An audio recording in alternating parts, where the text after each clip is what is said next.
The deputy commander of the Ukrainian regiment under siege in that Mariupol steel plant says there's no reason to celebrate the evacuation of civilians from the plant when not enough is being done to evacuate wounded soldiers. Let's bring in Rudick, a member of Ukraine's parliament who's taken up arms to defend her country, for more on this. Kira, thank you for being here. What can you tell us about the situation in Mariupol right now?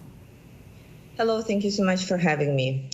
Well, with the joy that we all feel knowing that civilians were evacuated from Mariupol and they are safe now and that they can actually have life and future, we do understand that situation with our military and especially wounded defenders is really critical.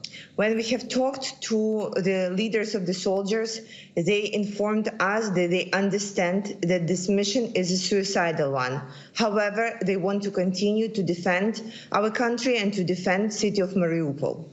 The next step for all the international negotiations, the next step for all the discussions and agreements would be to get out the wounded defenders. However, we know that even if with the civilians, it was an almost mission impossible situation, and we had to pull all the democratic world support, including the Pope, including United Nations missions, Red Cross missions, to persuade Russians to get people out.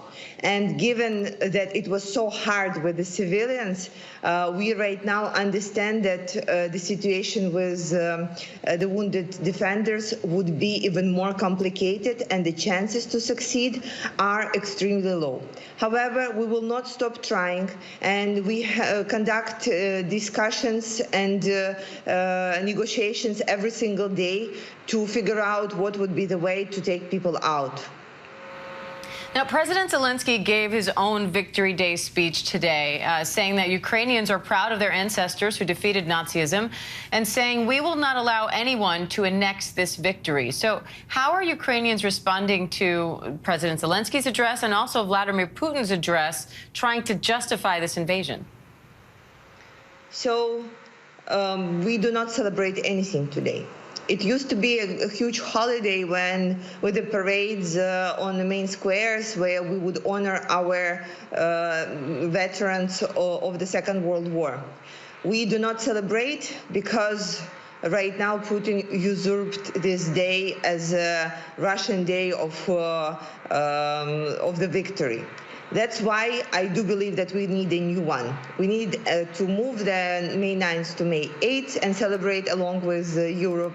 And then we will have our own Victory Day once we win over Russians over this war.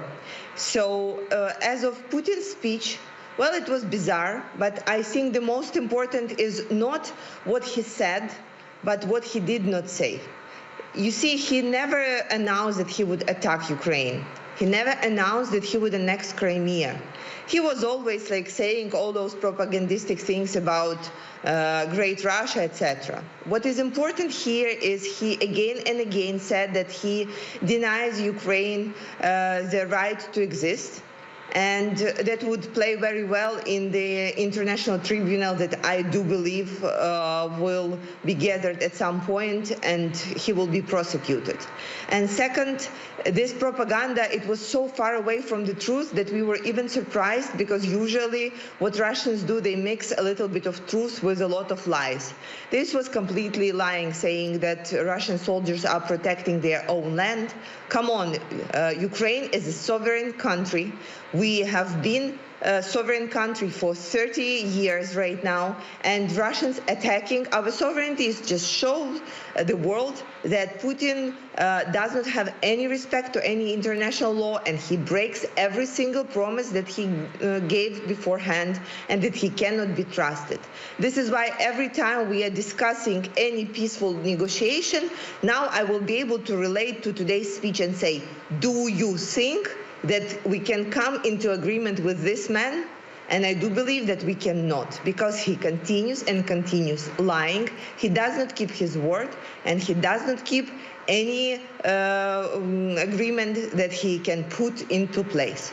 This is why today was, well, it's good that we didn't have a nuclear attack, because our intelligence was warning us that everything is possible, and we expected some additional cruel steps for Putin's to take, but it seems that the attacks didn't happen, so it's good. Another day that we can fight, another day that we are closer to winning this war.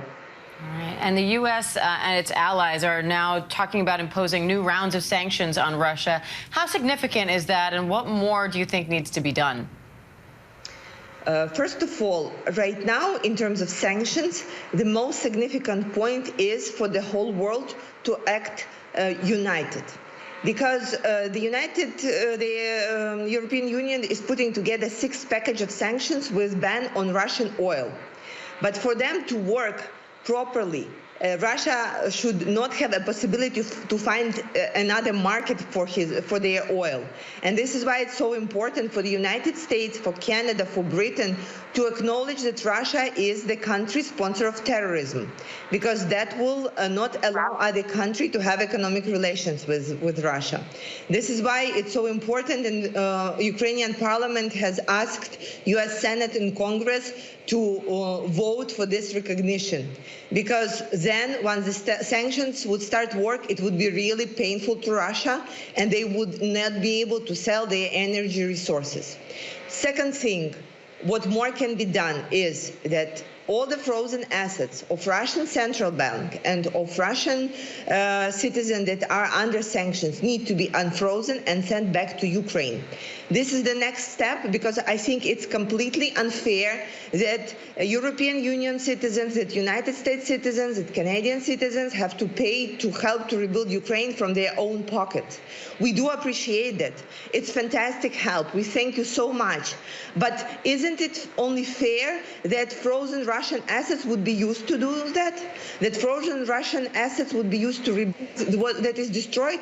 I totally think that this is the way to go, and this is why we again calling for US Senate and Congress to make this decision sooner rather than later. All right, Kira Rudick from Ukraine's parliament, we appreciate your time today. Thank you. Hi, everyone. George Stephanopoulos here. Thanks for checking out the ABC News YouTube channel. If you'd like to get more videos, show highlights, and watch live event coverage, click on the right over here to subscribe to our channel. And don't forget to download the ABC News app for breaking news alerts. Thanks for watching.